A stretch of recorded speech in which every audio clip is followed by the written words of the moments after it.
বন্ধুরা, আপনি কেন নিজেকে নিচু নজরে দেখছেন অথবা নিজেকে কেন ছোট ভাবছেন?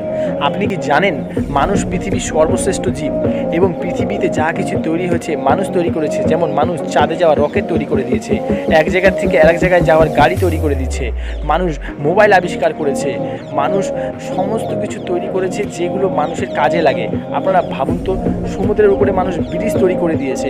আপনারা ভাবুন মানুষ কত শক্তিশালী জীব। আমাদের যে মস্তিষ্কটা দেখতে পাচ্ছেন, এই মস্তিষ্কের ভেতরে সমস্ত রকম শক্তি লুকিয়ে আছে। শুধু প্রয়োজন সেই শক্তিগুলোকে চিনতে হবে আমাদের। তাই নিজেকে কখনোই নিচু নজরে দেখবেন না, নিজেকে কখনোই সন্দেহ করবেন না। নিজের উপর বিশ্বাস রাখুন, ঈশ্বরের উপর বিশ্বাস রাখুন এবং কাজ করে যান। নিজেকে কখনোই বলবেন না যে আমার দ্বারাই হবে না, এটা অসম্ভব, আমি পারবো না, আমার টাকা নেই, আমি গরিব। নিজেকে এইসব কথা বলবেনই না, কারণ এই সব কথাগুলোর কারণেই মানুষ পিছিয়ে থাকে। তাই বন্ধুরা, সবসময় নিজেকে এটা বলুন, আমি পৃথিবীর সর্বশ্রেষ্ঠ জীব, আমার ভিতরে সমস্ত কিছু করার শক্তি আছে, আমি চাইলে সমস্ত কিছু পেতে পারি, আমি চাইলে সমস্ত কিছু অর্জন করতে পারি, কারণ প্রতিটা মুহূর্তে ঈশ্বর আমার সাথে আছে। এইভাবে নিজেকে বলুন, দেখবেন একদিন আপনি নিশ্চয়ই সফল হবেন।